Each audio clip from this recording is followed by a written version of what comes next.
Welcome to the Growth Minded Accountant podcast, where our experts will share best practices on running your firm in the digital age. This podcast is brought to you by CountingWorks Pro. Let's get started. Welcome back to another episode of the Growth Minded Accountant. My name is Lee Reams. I'm the founder and CEO of CountingWorks and our sister company, taxbuzz.com. And today I am joined, as always, with my co-host, Rebekah Barton. She is the Chief Visibility Officer here at CountingWorks. Rebekah, if you could say hello. Hi, everyone. All right. So if you have been with us and are listening to our podcast lately, you know that 2 weeks ago, we did a podcast and a blog series about, firms that are about that 150 to 250 number, kind of solopreneurs, and how they can break through to the $1 million mark. So we walked through a full playbook, all the different steps, the mentality changes you needed to. And then last week we said, okay, now you got to $1 million. You can't do it all. Even with AI, you can't do it all. So what are the steps now it takes to get that next $1 million up to 5 and 10? And then today, I am launching a new blog series for those that are currently employed and perhaps considering going out on their own.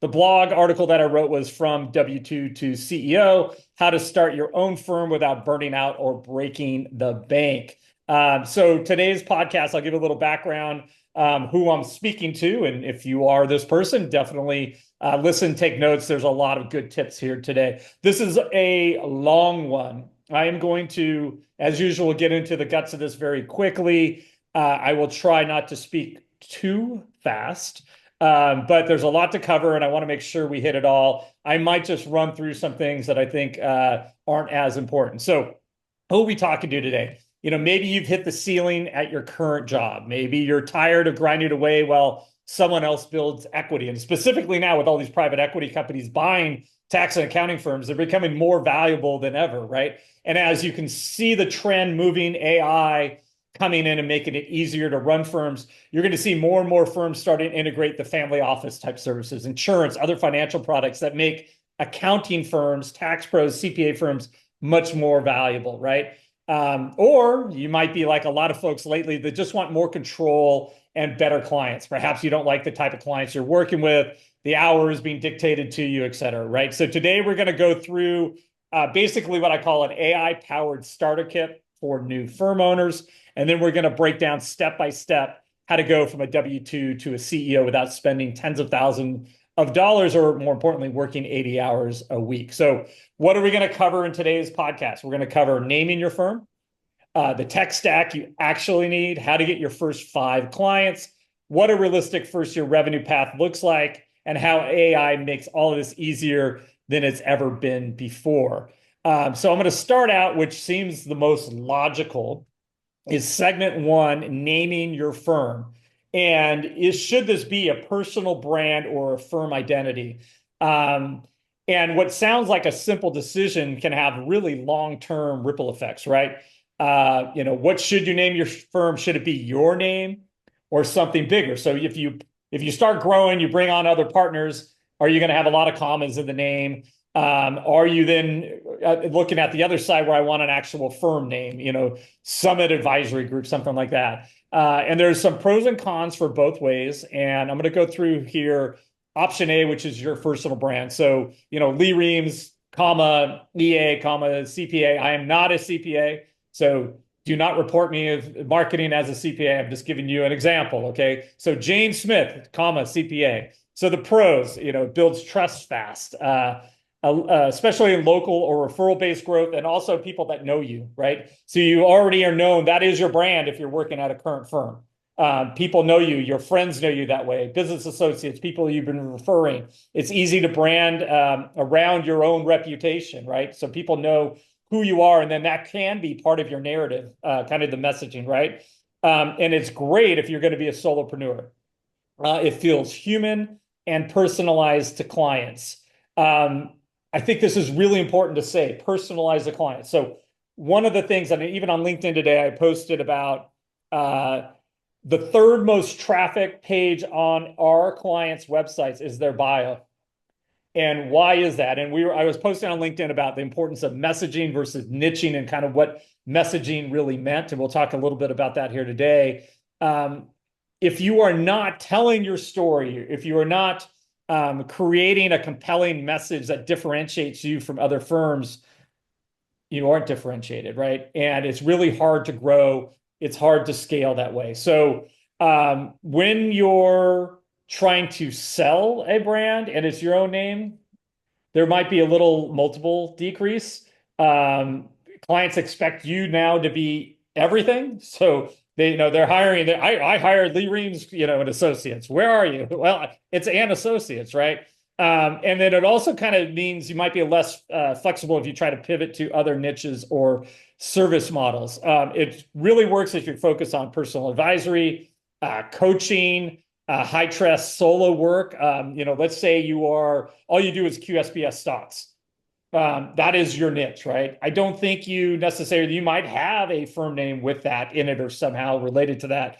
But I think it's really easy to have that kind of focus there. So you're selling you as the relationship and expert. It is also most likely much easier to get a domain name if it is your name, right? There's obviously .cpa now. If you're a CPA, there's a lot of different ways to go. But domain names are obviously been running out. So it makes it harder, when you try to find a name that might be a firm name. So let's talk about option B. And let's start here by throwing out, Rebekah, a couple of questions here about, and I'm going to bring SEO into this.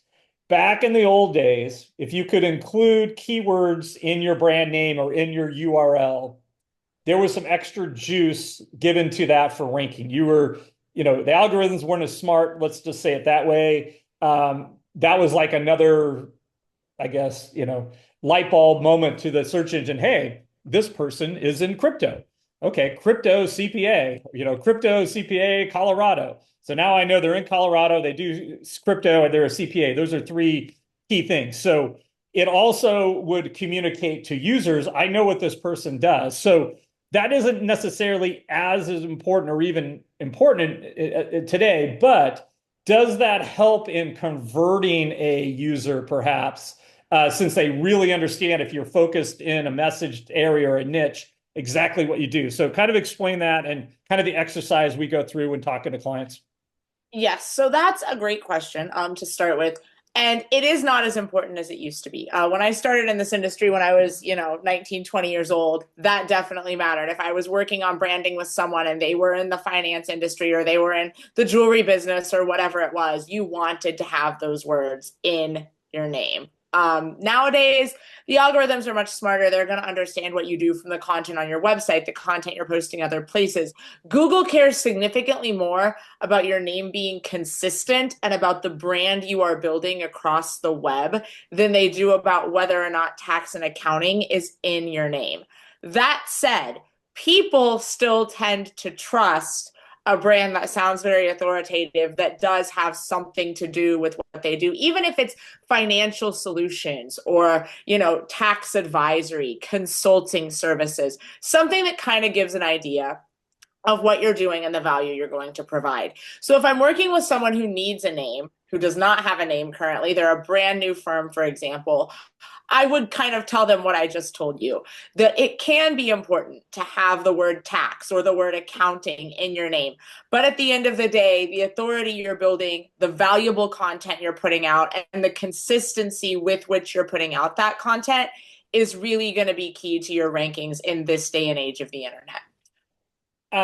Exactly. And then I'm going to add something. Even though you're using a firm name, a brand name, it can still have a personality. It should have a personality.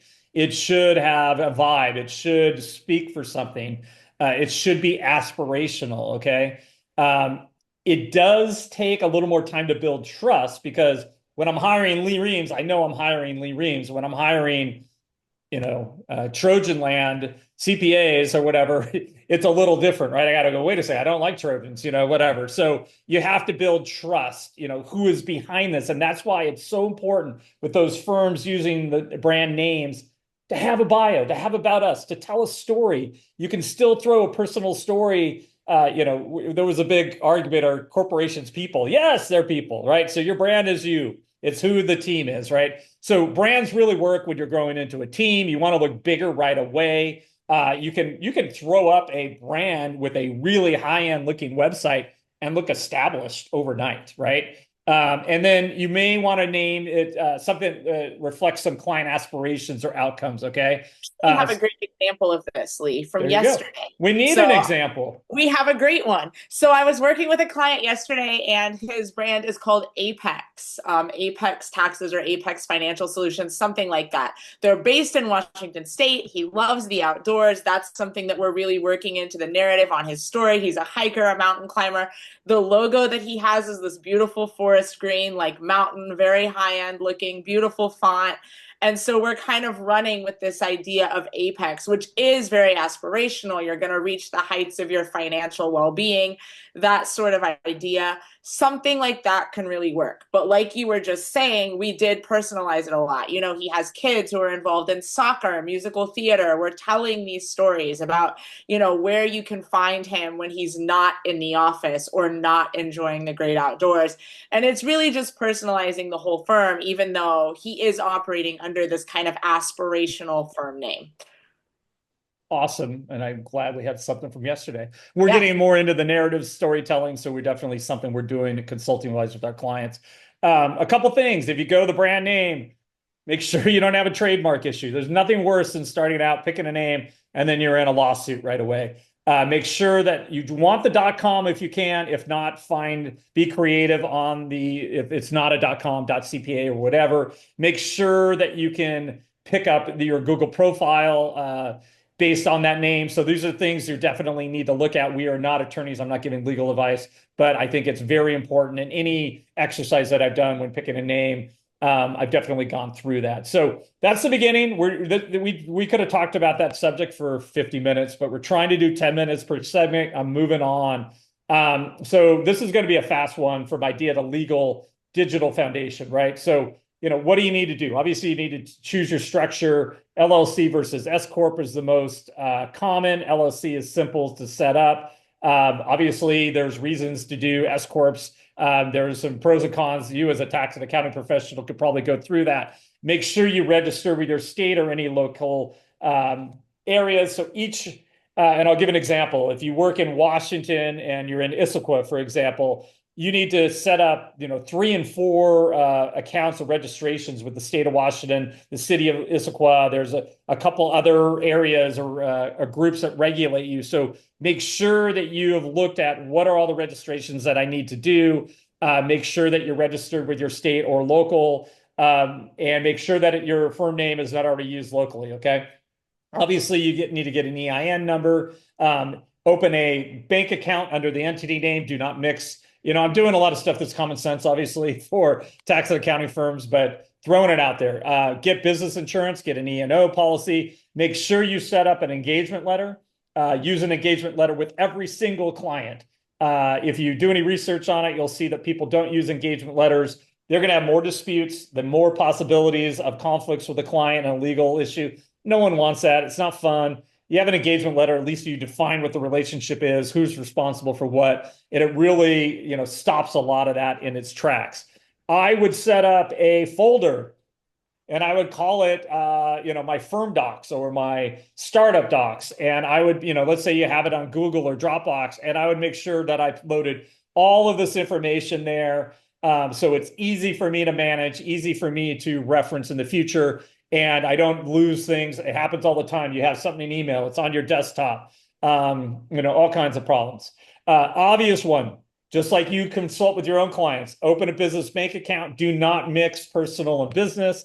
It is a nightmare, obviously, and it can create some legal issues. There are some wonderful new tech-enabled accounts you might like to look at. There's local credit unions. I would get a business credit card. Make sure you're separating and tracking the costs correctly. I would set up easy way to get paid. CountingWorks, we use Stripe. We use Stripe because of their network is so good. They have the link, so a lot of people can do one-click payments if you're using, they're a heavy known Stripe user, right? They also have really good fraud prevention. Not that that happens too often in the accounting space, but definitely have a mechanism to do proposals and get payments up front if possible or quickly. The credit card fee, when it comes down to managing the traditional sending an invoice, waiting for payment, cash flow, net 30, net 60, and waiting for people to pay you. It's a pain in the ass. Don't deal with it. So set up a good payment processing site. Look legit from day one. So we talked about the domain name a little bit. We use Cloudflare actually for our domain. So if you're a client of ours, we actually pay for your domain. If you're new, we would do that for you. We like that service because there's a lot of different anti-bot and I'm going to just call it internet security built into it. So it's much more than like a GoDaddy, for example. 100% use branded email. Do not use the Gmail. Okay, Rebekah, you're laughing. How many clients still are using, and even worse, they're using an AOL email? And I'm like, oh my God, talking about positioning yourself. I had a Yahoo the other day. So yeah, it is. I still have my Yahoo account because I use it for fantasy sports. But go ahead. Enough. Very, very important to have a branded email. It just makes you look more professional. It's just going to give people that sense of credibility and legitimacy that they want. And it's not hard, right? It's not difficult to set up an email that's affiliated with your actual domain, not with just a random free email provider. So it's a no-brainer. It's something that every single professional should be doing in every space, but particularly in a space like this where you're dealing with sensitive data. Trust is really, really important, more so even than in other industries, because people are trusting you with their financial lives. And this is a very small thing that can make a big difference in that level of trust. You can still use Google Workspace or Microsoft 365. We use Google Workspace, full disclosure. It works great. It might filter out more legit emails every once in a while, go to spam, but it's stable and a very good product. Launch your website and have some sort of client document sharing tool, a client hub. If you use a tool like CountingWorks Pro, we do the entire relationship layer, right? So we do everything from your web presence all the way through that onboarding process, so how to get clients on, and we'll talk about that in a little bit, to client retention and ongoing, getting more referrals through your newsletters and things. So and this is interesting. I was on Reddit. I know probably should stay off Reddit, but I was on Reddit and people are asking, there's a couple accountants are saying, "Oh, I have no web presence." And I'm like, well, I just get business from referrals. And I was thinking of how many referrals is that person missing? Like, would you ever hire a business that had zero web presence? No reviews, no website, no nothing. I don't care who's referring to them. So I don't know. Does that mean they're losing 50%? Does that mean they're only getting low quality leads or referrals? Who knows? But there's that mentality out there. 100%. If you want to be successful, don't tie one hand behind your back, right? Must-haves on your website, clear headline, who you serve, what you do, tell a narrative, messaging, bio, have a personality, right? Have a strong CTA, how to book perhaps you want to do discovery calls, maybe you don't, a request for proposal, maybe you show your pricing transparently so someone can pick a package. If you've done a website well, the website will do most of the selling for you. High review profile, so meaning tons of 5-star reviews on Google and TaxBuzz. You're nailing it then. People are going to look at that. They do the selling for you. Include professional headshots. How many accountants, tax pros will not put their faces on their websites? Rebekah, how often are you having that discussion? Multiple times a week. But I will say, the more that we really explain why it matters, the more people are getting on board with it. So that's been kind of fun with our new narrative kind of bent here, and the way that we're going about things a little bit differently. We kind of lead with why this is so important. And I think people are kind of starting to get it. We've had a couple clients recently who have surprised us. They didn't really seem into it at first. And by the end of our onboarding sessions, they were kind of starting to understand why having, their own lifestyle photo or their own headshot on the site might actually not be the worst thing in the world. So I think it's something that people can kind of start to wrap their heads around, but there's definitely resistance still within this space. Just to give you a heads up, and the audience a heads up, I have decided 20 minutes into this thing. We're going to do this fully through, and I don't want to rush through it. There's way too much good information here. So it might be a little longer than our normal podcast, but I think if you're the person who I'm talking to, you're going to enjoy everything we're talking about. So I think this playbook is worth listening to. So Rebekah, be ready to be a little overtime here. So the next step, create a business profile on Google. Why is this so important? And let's just go into it. Why is it so important, Rebekah? I cannot overstate how important it is. So for one thing, Google rules the search space still. Even with AI, obviously there are search vertical is changing a lot and people are using things like ChatGPT, et cetera. But Google still owns the space. Google is basically a verb. Let's Google it, right? Like people know Google. It's a common word in the vernacular. Everyone knows Google. So you need to be on Google, in short. And Google Business Profile is a major part of Google's ranking system. Businesses that do not have a verified profile are automatically going to have less authority and be less trusted by Google's algorithms. So it's free to set up. We'll do it for you if you're a Counting Works Pro subscriber. We help you every step of the way with Google Business. But even if you're setting it up on your own, very simple, takes 10 minutes max to set everything up. It's not challenging. It's a really great place to showcase content you write. It's a place that provides people with information like where you're located, your hours, your phone number. It's just kind of a one-stop shop for anyone looking for information. And Google Business Profiles are very trustworthy. People trust them. Internet users are going to see that you have one, especially if it has photos, maybe of your storefront, the inside of your office. If you work virtually, you can put a headshot of yourself up. There's just a lot that you can do with it that's going to help elevate your brand while simultaneously earning you brownie points with Google, which is always a good thing. Ask for reviews from all your first clients, even friends, colleagues, people you've worked with before, other professionals that refer, and get those fresh reviews going. So, don't stop after you get 5. You want them to continue to happen monthly. Make it a process to ask for reviews. Some talking points here on the website side, at least. One thing I see that is just crazy to me is I always say, why done is better than perfect. You can always polish and change things later. The beauty of the internet is you can make edits on the fly. You can change homepages. You can change copy. You can change images. You can see what works, what doesn't. Same with email, right? You can test this on social media. You can perhaps post some things. What gets more interaction? We call this kind of the minimum viable firm, so just get it up. Let's start the indexing process. That takes a long time as well. I see clients overthink this and then group think it like crazy. And it's just where they're spending so much time and they're overanalyzing everything. It's not that complicated, right? I would not obsess. I often will see people, I want my site to look like Moss Adams' site. Well, Moss Adams already's got their look, but there's kind of standards, and most people are using their mobile devices, so the screens are so small. They're not looking at a desktop experience as often as you think, right? It's well over 50% are going and engaging on your website via mobile. So your copy, your images, your narrative, your messaging is much more important than going crazy on the colors, or I needed to look pixel perfect to this other website. It doesn't matter.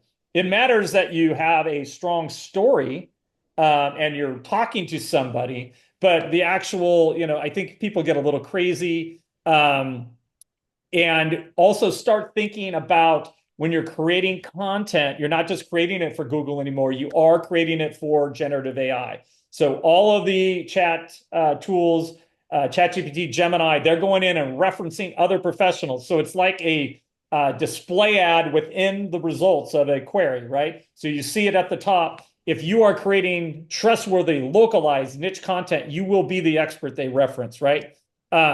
So your goal is, you're not trying to build a firm that looks like it's been here 10 years in week 1. You just want to look trustworthy and hireable. So I think that's very important. I think we've kind of gone through that. We can go into segment 3. I'm actually going to roll through segment 3 a little bit faster. It's tech stack and workflow automation.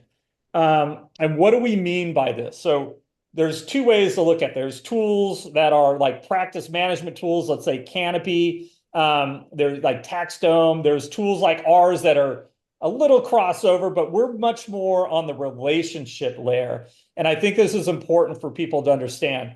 As AI starts proliferating and as a lot of the tools that are there become, I'm going to call commodity-like tools. So meaning something may have taken expert knowledge. It might have taken hours and hours or a day to create a tax strategy, a plan. With AI, you can do it in moments. How the human expertise handles that information, how you present it to clients, how you advise clients, how you build trust and a relationship, that is going to be the difference maker. So when it comes down to the old model was billing hourly, and now everything takes 5 to 10 minutes to do, and people will argue, well, no, it doesn't. Well, yes, it can, and it will. Then there's a much more, what do you do with that? It's the value to the end client, how you're going to start charging. So you need to start looking at how can I create things that make it easier for me to onboard my client and save me time. Think of tech as labor. Don't think of it anymore as just like software that you're paying for. It really is. It might not be replacing labor, but maybe it makes you 10 times more efficient so you don't have to hire as quickly, and or it allows you to do services that you maybe would never have done before. So let's talk about it. We already talked about the client-facing website and portal. 2FA is mandatory, IRS, all the security stuff. If you don't have 2FA, if you're sending stuff via email, you're obviously not in compliance. Don't do that. And don't make yourself look like a DIY TurboTax professional, okay? And when you do those kind of like when you don't really look at your portal as your 24/7 back office and then your website as your 24/7 storefront, that's when you start getting into trouble, right? So that's why it's so important. You want to make sure it's branded, that you're following security protocols so your client trusts it. You want to make sure that you have all your security built in for both your document sharing and messaging. You want to make sure that your website is super fast. We use a specific technology to write code. And Rebekah, you haven't seen this yet, but our new website editor, we're able to write code from prompting now, or even taking, create a block that looks like this. It's awesome. But what it means is you want something that's mobile friendly, SEO optimized, and tells a story, okay? If your site is built 10 years ago, 5 years ago, it's no longer going to work for you. I'm just telling you that. The modern browsers are completely different. The algorithms are completely different. You need to update to the latest processes. So definitely think about that. I also say a generic website with no personality will not convert. So these templates that are out there, these low-cost vendors that are in our space, the sites are all exactly the same, just so you know. You'll never stand out. I mean, you want to drive yourself to become a commodity, do that, right? So use niche specific copy that reflects who you help and what they care about, right? Those are really important things. So let's go from that to then what I'm going to call the intake process. So now you have this great front end, clients now trust you, they're ready to convert. How do you make it easy for them to convert? How do you take the friction out of the buying process? So having a proposal, whether that's Ignition, CountingWorks Pro, there's a few tools to do this as well. But what you want to be able to do is trigger event after event. That's when the time savings are shown. And if you integrate this to your CRM, now all that data is in one place, right? So I want to send a proposal. With our tool, you can write a custom proposal. You can send it out with Stripe already attached to it. Your client then says, pay now. You're getting payment. It could be recurring payment. You can now kick off, okay, I want my engagement letter now to be kicked off immediately. That is for this type of client. So I could have engagement letters that are versioned or even personalized. Once that engagement letter is received, I can now kick off an intake form. And that intake form is like a preview questionnaire. And then once the client receives that, I now can create a to-do list or a Camden board for my staff. So really basic into workflow. And just if you at least get this in there, it's going to save you a ton of time and you're not going to be chasing things all the way. So auto triggers are really important. So what does it do? It shortens your sales cycles. It also sets expectations early of what the client should expect from you. They're going to feel you're very responsive. I think that's going to be great. And if you're doing all this, it cuts scope creep away. Unpaid quick questions, things that if you defined it in your proposal, your engagement letter then, follows it up. I think you're really setting the expectations. Stop chasing payments, look more organized. I think this is great. Make sure you have a strong CRM, workflow engine, whatever that is. If you're using Trello, Jira, Canopy, whatever you're using, what does it do? It tracks the pipeline, right? It's each step of the onboarding process, the review of documents, the delivery of documents, getting a client to review a tax return, say, yes, this is good. Now kick off the 8879. Those are the kind of things that you do. What happens? You don't miss things. You don't become less responsive. You're actually, the system's kind of running itself and you can understand where it's going.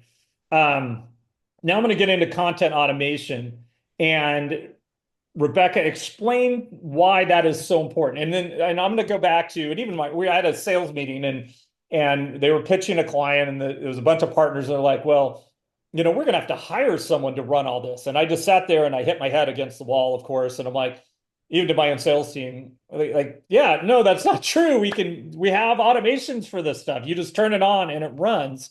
We have a new, what I'm going to call industry playbook, or even service playbook, where our system will take your memories, personalize campaigns specifically for a certain type of vertical. Or let's say you're trying to take tax prep clients and show them the value of what a tax planning subscription would look like. You can talk about all the reasons to do that, and you could just set it up once and let it run. So kind of explain a little bit of the value for busy tax and accounting firms with content automation. We do the blog automated, the newsletter automated, socials coming out in 2 weeks automated, and personalized high quality stuff. This was never available.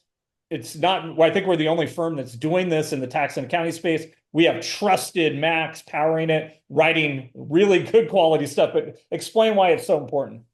So this is one of my favorite things to talk about right now, actually. So I'm excited that we get to kind of delve into it a little bit. Content automation is critical because it's going to provide you with the consistency piece that is the single hardest thing to hit on as a tax and accounting professional, or really any small business owner. A lot of people have great intentions. Maybe you sit down, you schedule out a month, you feel really good about your content, and then something happens. Life happens, work happens, you get busy, you fall off, you're losing any authority you built because suddenly your website is just sitting there. There's no fresh blog post. Your social media channels don't have anything going out. You're not building authority. You're not showing Google that you're providing value.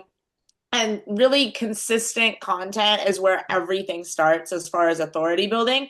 So this is so great because automating it means that it's going out, it's reaching the right people, and you're providing value basically without lifting a finger. So it's kind of a no-brainer for you to take advantage of.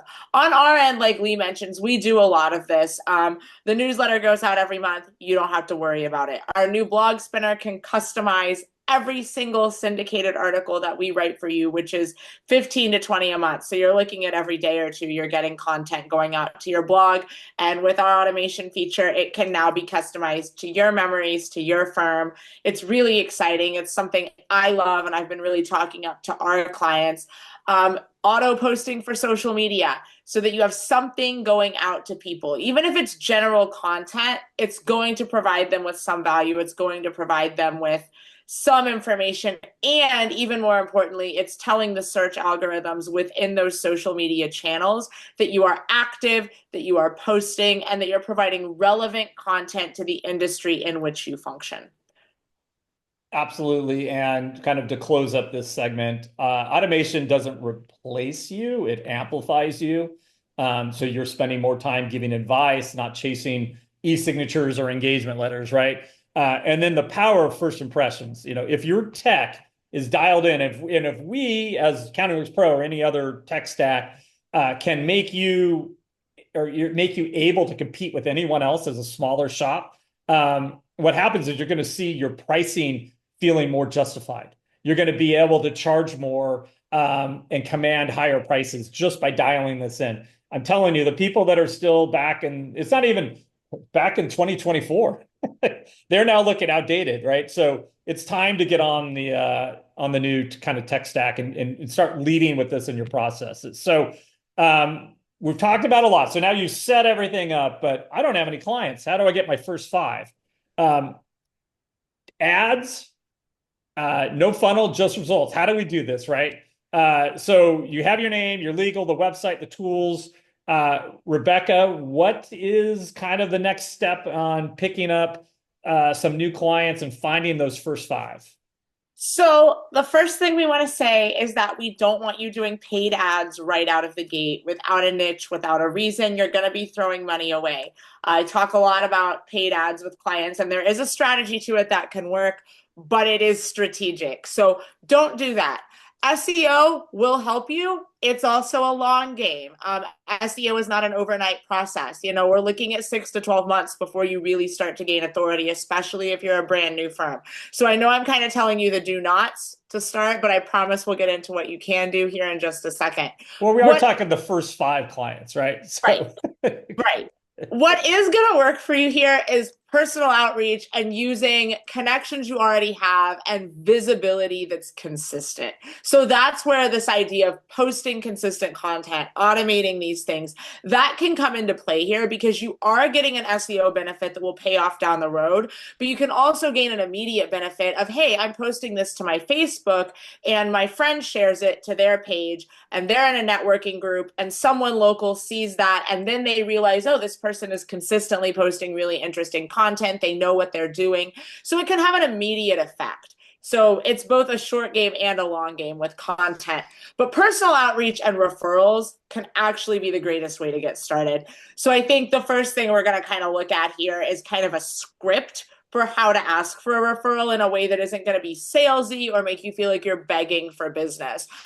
So we actually have one here that I'll just read. So, hey, I just launched a tax and accounting firm helping, your demographic with whatever the issue is. So you could say, helping restaurant owners with, payroll tax issues, for example. If you know anyone who might need a fresh set of eyes, I'd be grateful if you sent them my way. Wanted to put my new firm on your radar. Something like that that's very casual, very conversational, and it's very specific. So it's going to help you kind of start to niche down without limiting your clientele. So that's kind of the best first place to start. And then we also have LinkedIn can be a great resource. Obviously, LinkedIn is very professional. A lot of us have all kinds of contacts and connections on LinkedIn who we've just picked up over the years. So posting on your LinkedIn about your new firm, introducing it, kind of letting people know, hey, we're open for business, whether that's in a physical office or virtually, can be a good way to drum up some business. And also just let your network know so that maybe if they're having a conversation a month down the road,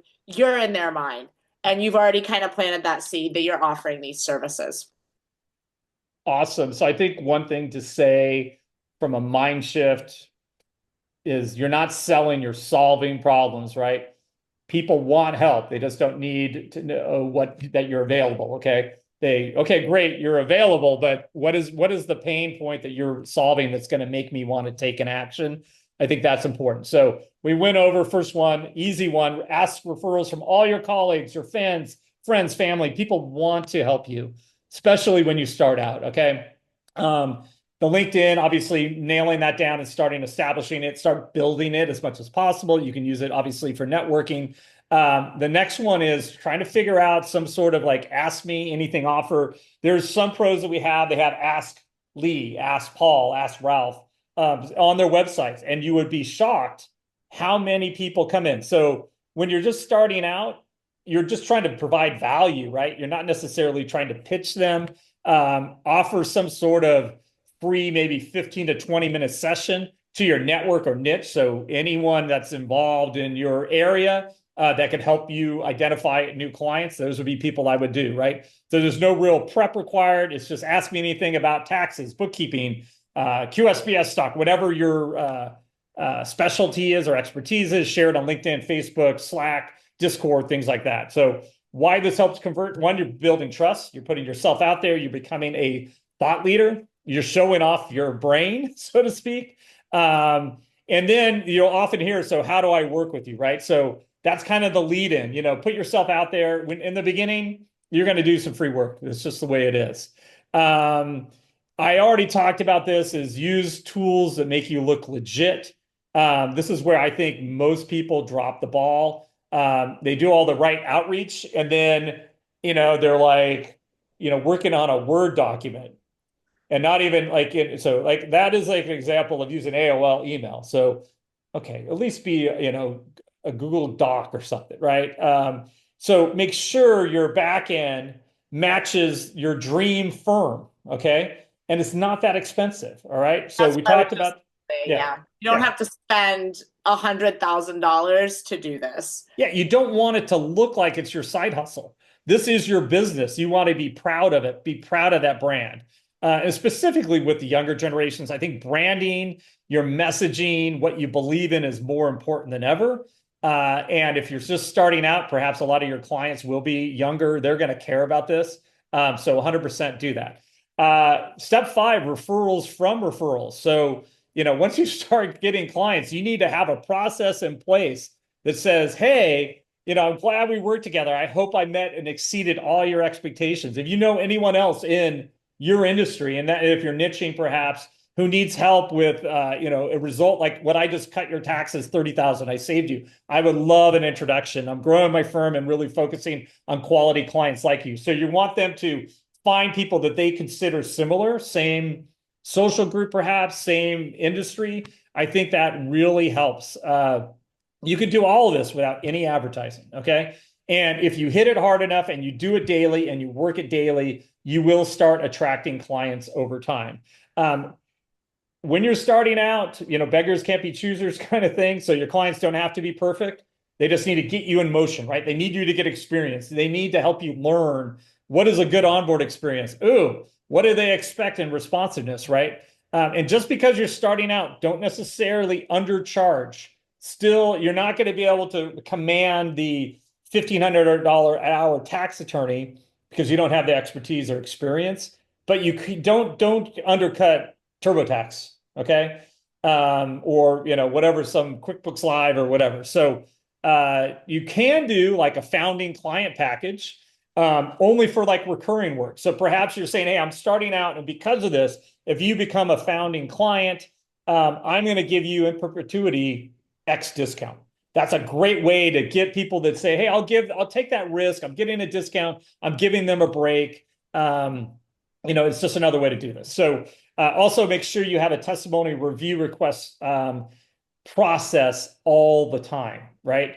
And then if there's a network effect here, you get 5.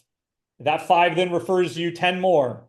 You get 5 more clients. Now you have 10, and then it multiplies as it goes. So definitely a way to get this going. So segment 5, look legit, operate smoothly, proposals, onboardings, and first impressions that close deals. So I want to go into a little bit more of what you should do, like in creating a proposal and how a tool because this again is all about your first impression. So think about sending a generic proposal that every tax client gets the same proposal versus I am working with a tech startup CEO and I'm going to help them with their tax planning, their stock planning, capital gains, the exit planning, and I want to create a proposal personalized for them.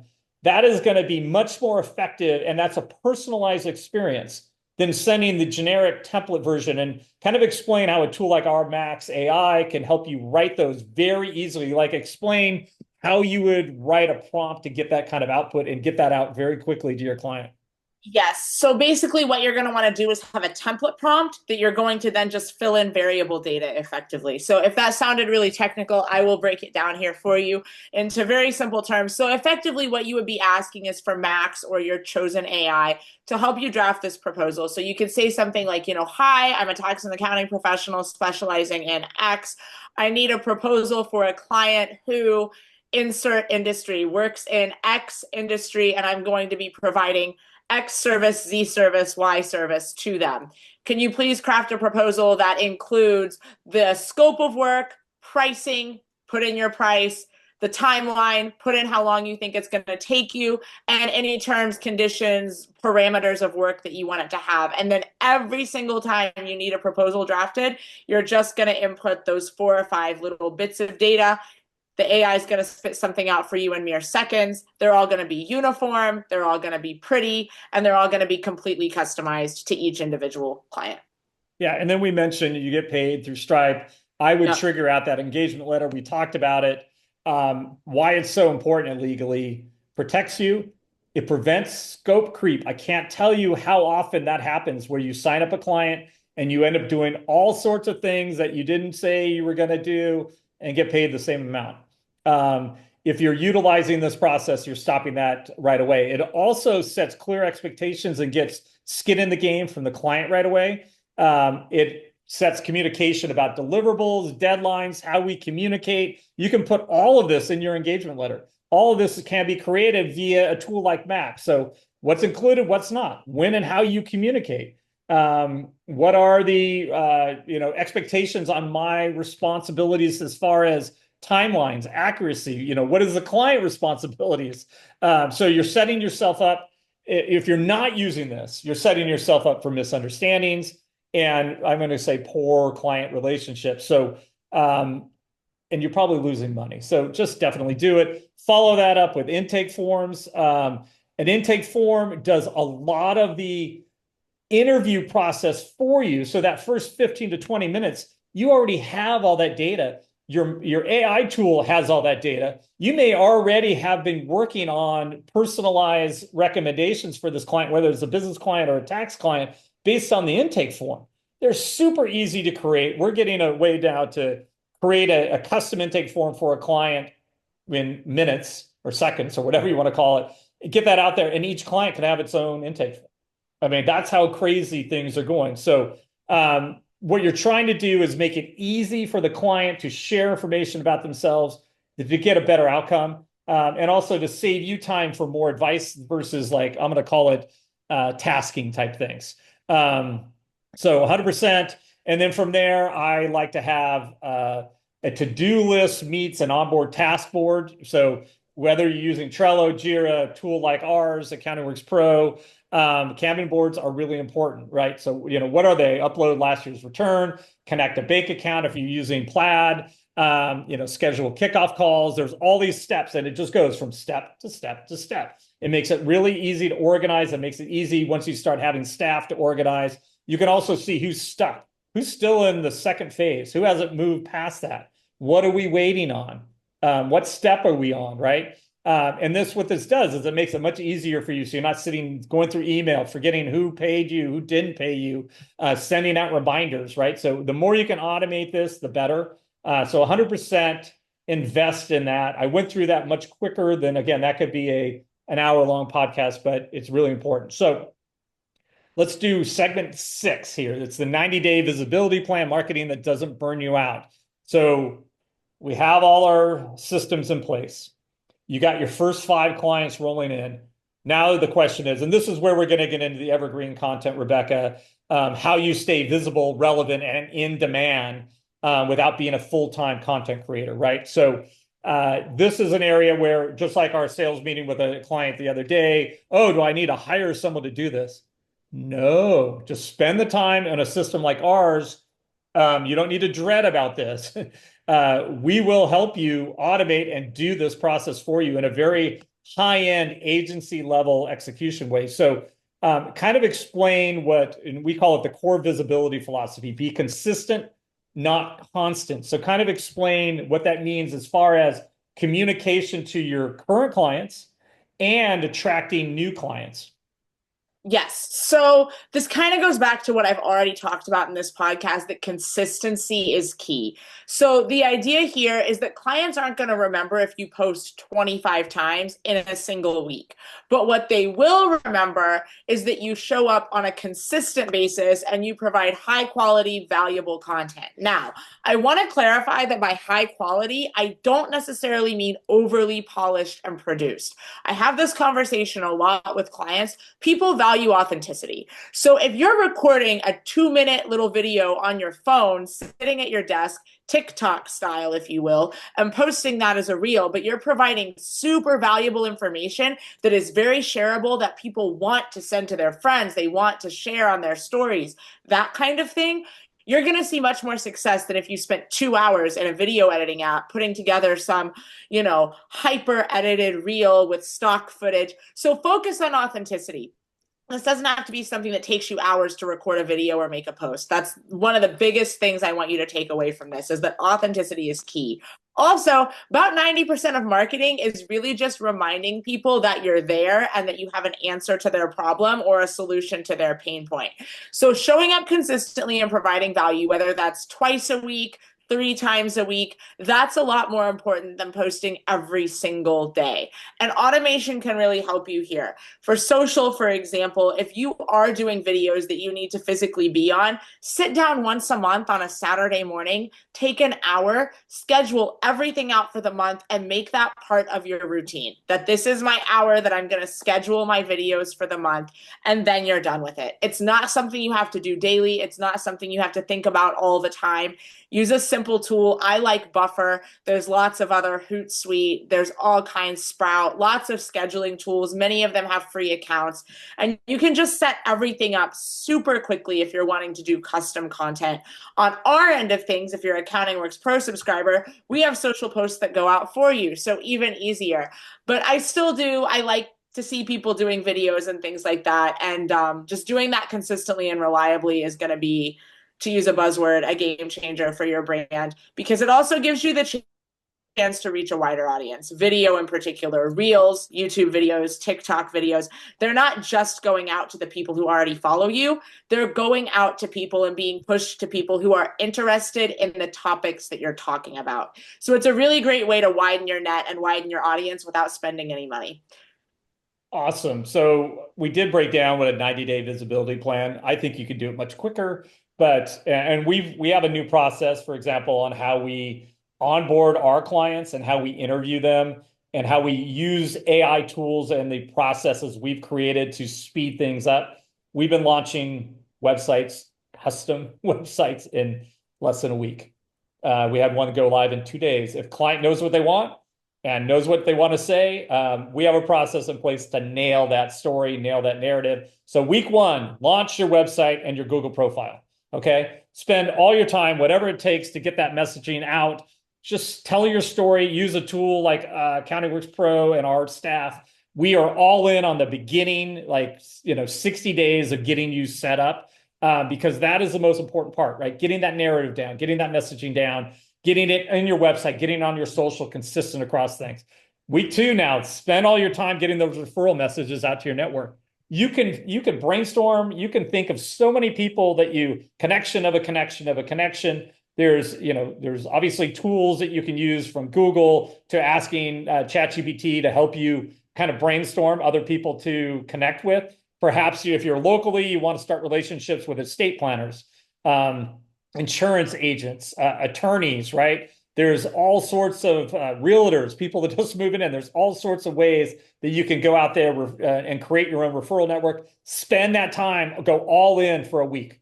Get those messages out, and that will start seeding up getting new clients, right?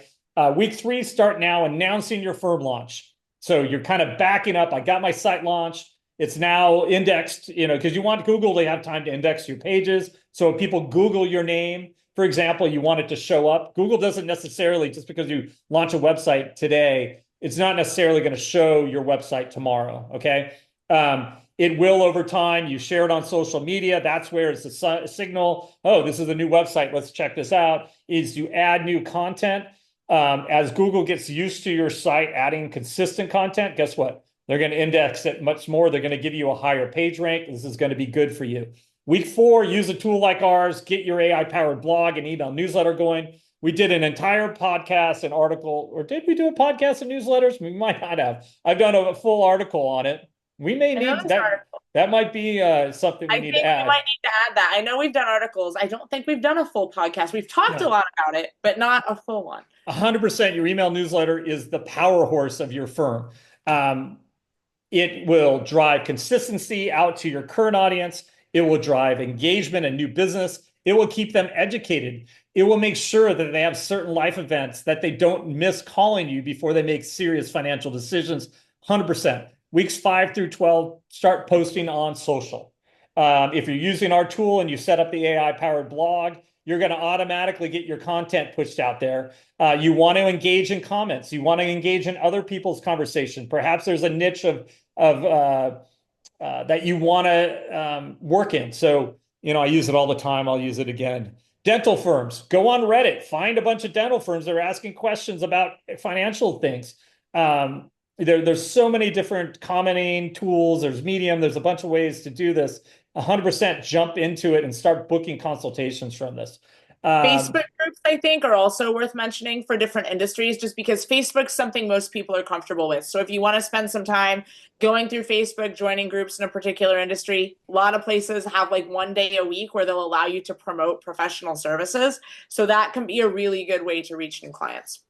Yeah, 100%. So common mistakes we see at this stage, when you're creating blog content with AI, if you know how to prompt it correctly, and we've done webinars just on how to write a prompt, you can get AI to write in your style. It will start memorizing you and your personality, the way you write, what you like, what you don't like.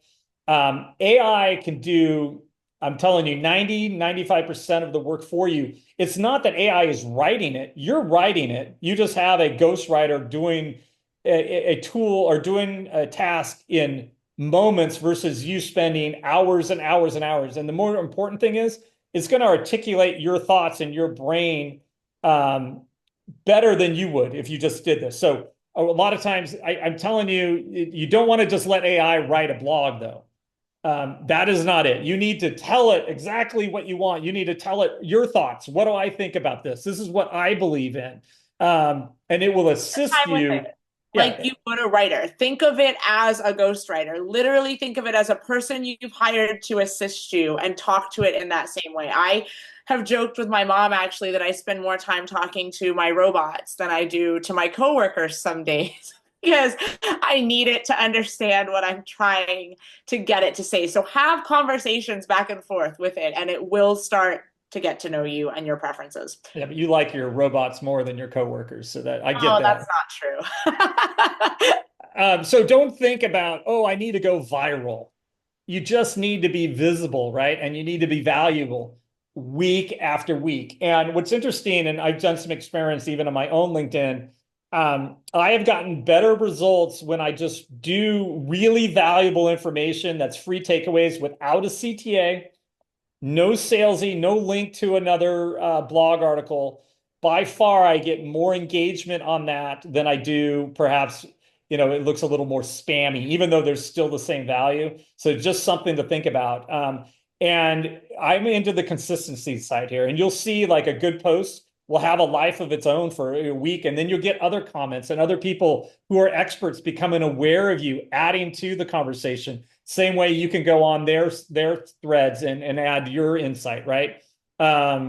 So I think this is really important, which leads us, we're about an hour in. So I think we're kind of cruising here. Segment 7. So the year 1 revenue plan, charge right, grow smart, and build a real business. So I don't want this to be a part-time job. I don't want it to be a gig. I want it to be something that is scalable and sustainable. And it's really important to kind of break this down. Like, what does $100,000 a year look like? How many clients do I actually need? You can make some pretty good money by kind of cherry picking certain types of clients and looking for them. And this is where the messaging and targeting these people is going to be important. So let's just start out with a $100,000 firm in a basic 40 clients. Can you attract 4 clients, a little more than 4 clients a month? That would get you to $100,000. Okay. So what does that look like? Bookkeeping. If I could get 10 clients paying me $500 a month, that's $60,000 a year. I think you can handle 10 clients. What if I then made that more of virtual CFO services, where I'm charging $1,000, $1,500, $2,000 a month? What if I had niched that to be, I'm doing this for lawyers, or I'm doing this for a certain, gas station owners, whatever, e-commerce companies, right? And now I've taken a generalist messaging of bookkeeping to I am the expert in XXX. I bet you'll get a higher price.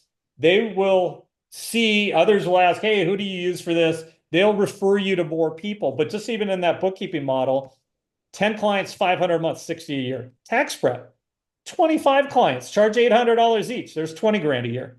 You can handle 25 clients. You can attract 25 clients. Advisory services. These are going to be more of the tax planning. Even if you're not charging super amount of money, get 5 clients at $4,000 a year. That's 20 grand. Guess what? 40 clients. I'm now doing $100,000 a year, right? I have 10 recurring. I have 30 seasonal that way. That sounds like a pretty good lifestyle business to start. That doesn't even sound that hard. So invest in yourself, right? Use the strategies, figure out what those monthly packages should look like. So let's talk about a little benchmarks. So bookkeeping, the low end, 300 a month. I know it was the AICPA or someone came out and was talking about Intuit's, what they were charging for business returns. And the average of what like accountants were charging was less than what Intuit's charging. I'm like, you gotta be kidding me, people. Value yourself. You're doing a better job than some hired gun at Intuit who's just a name at a desk, right? So, start charging for that. So let's go bookkeeping, low end, 300 a month, mid end, 500 a month. That's where most solo firms would be. You just can't demand that yet. High touch, industry specific, advisory driven, right? Now we're talking $800, $1,200, $2,000 a month.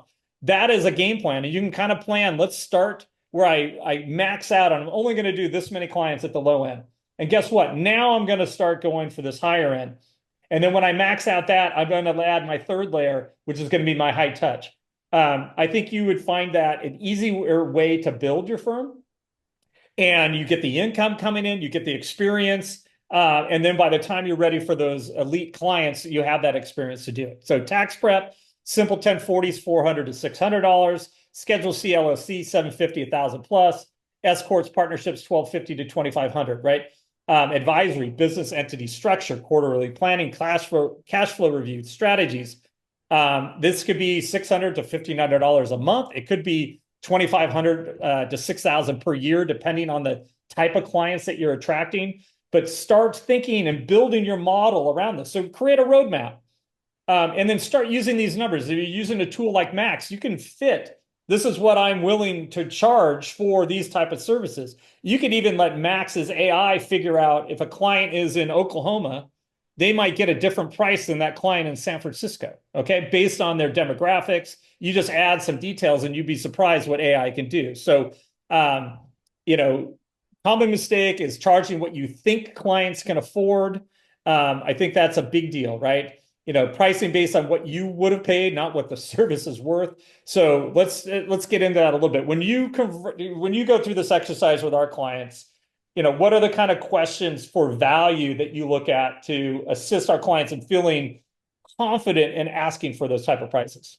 Yeah, so a lot of times I just remind them that they are providing a valuable service, right? Like the human element does come in here, because sometimes people think that they do have to be cheaper than TurboTax, for example, because, everyone will just go with them. But that's not actually the case. Like, you are providing a piece of the puzzle that software cannot provide, particularly for business clients, particularly for people who have more complex tax needs. And I also remind them that they are in a niche. When we have people in a niche, they are an expert. They might know deductions that no one else is going to know within that particular industry. They might know deadlines that people just forget if they're trying to DIY it. They might know bookkeeping tips and tricks that are going to help people, maximize their finances and reduce their tax liability at the end of the year that can be employed all year long. So there's a lot of pieces of the puzzle that people bring to the table. Also, it's very important to remember that people are willing to pay for value. A lot of people will pay for the convenience and the value of having you do these things for them and know that they're being done right, as opposed to having to scramble to get it done themselves and risk possible compliance issues with the IRS, or even just risk, missing a deduction that could have saved them a few $1,000s or whatever the case may be. So have confidence in your abilities, have confidence in the value you provide, and don't be afraid to let your pricing reflect that confidence. Yeah, 100%. And I think there's a couple thought processes here too. If you don't have any clients complaining about pricing, you're not priced high enough. I recall Lee Senior's tax practice. It was kind of like about 5 to 10% would start pushing back. They would start raising prices, and that's kind of the rule of thumb a little bit. But there's also something to be said that if you're getting, if every client is pushing back on your pricing today, I think that's more of a messaging issue and not a price issue. They don't value you. They don't trust you. How do you communicate and how do you change that? Which leads us into the most important segment, I think, of today's session, which is segment 8, niching and messaging. And messaging is a little bit different than niching, and we're going to talk about that a little bit. So there's the saying, riches are in the niches. I waited to say that. I'm putting this in here. But what does that actually look like? And I think there's a fear, and I saw it on a post I recently did from another marketing person, is people are afraid that if they niche, they'll lose other leads. But let's explain a little bit of how you can test the waters, how it doesn't really affect finding others, but you're going to make it much easier to get new clients. But kind of explain a little bit what I'm going to call the truth about niching when you're first starting out. I could talk about this for hours, so I'll try to keep it relative. But we don't. We're already pushing it. We are. So I'll try to keep it succinct and not talk a mile a minute. But basically, niches do matter. I want to start this all off by saying that. However, when you start, you do need clients. We've already talked about this. So it's very, very important at first to just start getting clients. Use those tools we talked about to get your first 5. You may notice after you get your first handful of clients that you've already kind of fallen into a niche. If, for example, you're getting a lot of referrals within a particular industry, your niche might start to emerge without you even really doing any legwork. If it doesn't, and you get to the point that you're like, okay, I'm ready to have a niche. I really enjoy working with a particular type of client. Maybe, for instance, you really enjoy working with real estate investors, and that's an area you want to focus on. To do this without alienating other types of clients while you're growing, while you're establishing yourself, there are a few things you can do. The first thing is to segment those real estate clients into a separate subscriber list within whatever CRM system you're using. That allows you to start marketing directly to them, possibly with a personalized newsletter that has more real estate related topics or things like that, without alienating other people who are still getting a general newsletter. You could even send them both. There may be people who are interested in your general newsletter and a niched down newsletter. Another thing you can do is have a landing page. So landing pages are designed to be marketing vehicles. They're a great tool. This would probably have a paid ad component. Landing pages tend to work best with paid ads, but you can use social media ads that are very affordable on Meta, things like that. Target real estate developers in your area. You don't have to put a lot of money behind this. You can have a free download, top 5 real estate secrets Wisconsin real estate professionals need to know, something of that nature that they're going to be interested in. Have a little lead form. Don't expect too much information. Name, email, phone number, boom, done. They get a free download. You get the contact information. That can be a good way to start seeing if there's interest in your niche. I talk about landing pages a lot with our clients because it's a way for them to target a niche and kind of test the waters within a particular industry without redoing their website or completely changing all the imagery on their site to make it focused on this particular niche. So there's a lot of things you can do to dip a toe in the water without alienating people. As far as when to start choosing a niche, that's going to be a little bit different with every firm. Like I said, for some people, it may happen very quickly. You may start getting a lot of clients within a particular field right off the bat. Or if you want to really stop explaining your value, that can be a good time to start niching down. If you're to the point that you're like, I'm sick of explaining what I bring to the table with every new client. That might be your sign that it's time to pick a niche where your value is already known and you can really start honing in on content that's expressing your value. By the time people reach out to you, they already understand that you're an expert in their field. So I think those are kind of a few. I know that was a little long, but I think this is a really important section. So that's kind of a few takeaways for you about niching. All right, how to choose a niche and avoid bad ones. So I'll do this real quick.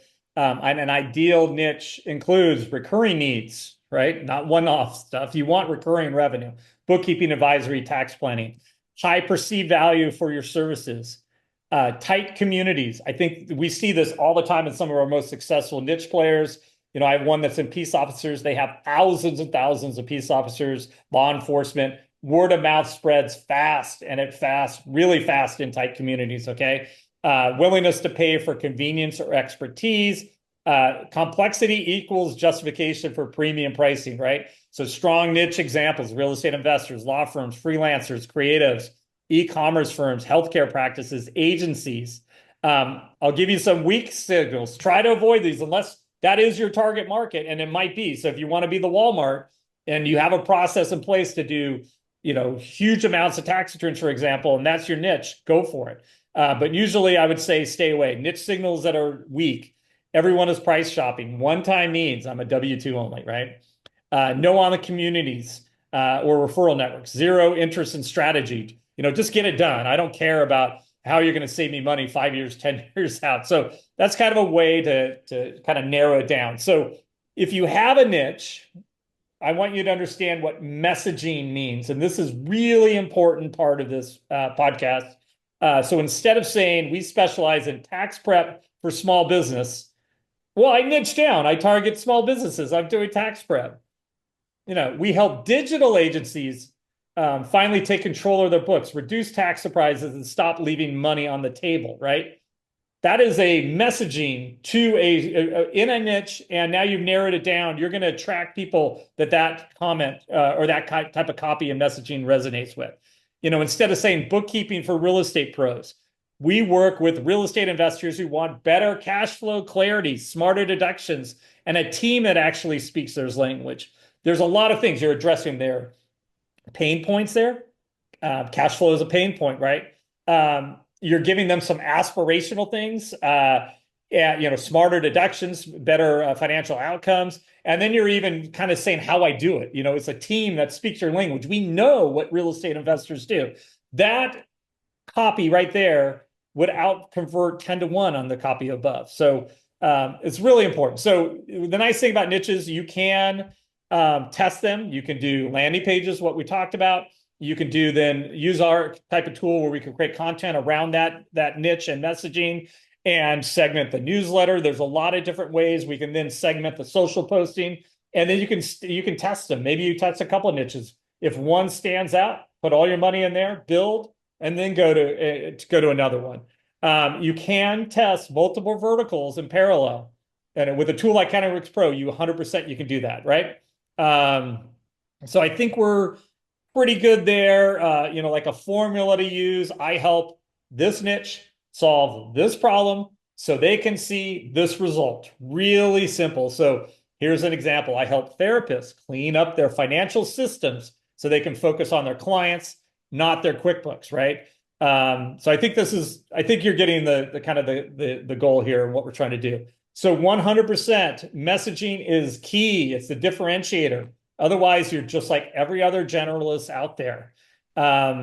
So I hope we've kind of covered this in a good way. Don't rush to pick a niche. The other thing that is kind of valuable is once you own a niche, guess what? You already know all the questions and answers right away. It's easier to do your job. And then more importantly, a CPA in your market and you're a niche player in the same, you both have the expertise to work with restaurant owners. If you're the restaurant niche owner and you're thought as the expert in the area, you're going to get the jobs. You're going to be able to charge more. The generalist is going to be stuck. Maybe they'll get a job here, or there, but they're not going to get this type of deal flow you have. So I think we're time to wrap it up. I've gone through a lot here today. And if you stayed with us, I appreciate it. I think there was a ton of value here. I'll just kind of recap, what we talked about here. Name your firm with intention. Don't overthink it. Make it clear, credible, flexible for future growth, right? Set up your legal and digital presence fast. Make sure you're ready to take clients in a week with the right checklist. The last thing you want to do is start getting clients and you don't have that engagement letter, for example, or you don't have your entity set up yet. So definitely those are the first steps. Choose a tech stack that runs your firm for you. Okay. You don't need 10 products and trying to connect it by Zapier. Zapier breaks all the time. I see people, oh, well, I could do this and that. I'm like, okay, good luck. Because it's just going to be a constant. Every month you're going to be trying to chase stuff. So 100% choose a stack that helps you run your firm. Your first 5 clients will come from real conversations. So use your network, use the people that you know. Client experience is your brand, okay? Make it simple. Make it a great user experience. People are used to Amazon, one-clicking. They're used to Apple. They're used to Netflix, right? If you can do that same type of user experience versus all these clunky, manual, paper-based processes, you will have a much better client experience. You'll be able to serve more clients and you'll have more clients referring you. They will love you. They'll stay with you for life. Stay visible with automation, not burnout. So just set up a system like CountingWorks Pro, one blog, one email, one post a week. AI can do this for you and personalize it, make it accurate and super effective. Build towards that first 100,000 the smart way. As I showed you, you don't need 100 clients. 30 to 40 good ones on recurring or advisory packages, you're already at $100,000. I don't think that sounds that hard, okay? Niche when you're ready and message them like a human, right? So talk like your client thinks. Don't talk like an accountant or a CPA with all your designations. You want to solve their problem. You want to make them feel seen. You don't want them to think that you're a burden. A lot of accountants are so busy that they're not responsive. The number one-star review is accountants that are not responsive. We see it all the time on taxbuzz.com, and it's not that hard. You put these systems in place, you put the client first, you're going to do really well. We do have I'm going to call it a download of what we just talked about, all these steps that I will put in the description, I guess, of this podcast. So if you want to review everything we've talked about, I will make that available for you guys. And then we'll have some details that we ran through today that we just didn't go over. So it'll be comprehensive, but definitely check it out. That concludes. These are the 3 segments of clients we work with. We look for new people just starting out. We like to take people that are the 150 to 250 and take them to $1 million. And we love taking that $1 million client to 10 million. At this point, we're not working with the super big firms, but really that's 98% of all accountants out there. Our system is built for smaller to medium-sized firms, more personalization, giving you an agency-like experience without a $50,000 agency-like cost. So 100%, if you're interested in talking to us, visit countingworkspro.com. Our platform is set up for you. I think the starting investment is $250 a month or so. We go up to $550 a month, depending on how aggressive you want to be. But for someone starting out, we're going to help you do all of this. Think of the option of buying a firm. If you're going out, you might spend $150,000, but you're stuck with someone else's clients, perhaps someone else's processes. So there is a very cost-effective way to do this and to build the practice that you wanted. So I hope this has been valuable. Again, I know this is long. It's long for my voice. I can't go more than an hour anymore, but I do my best. I think I've covered it all. Is there anything you wanted to add, Rebekah, before we close? I feel like we hit everything. I hope this was valuable for you guys, and thank you if you stuck around till the end. Yes, and then just the last thought, you're not starting a firm. You're building an asset that you want to hopefully sell one day, right, and get a multiple. That gives you financial freedom later. So follow this advice. I think you'll be very successful. We look forward to seeing you again on the Growth Minded Accountant. Again, thank you for joining us. Bye-bye.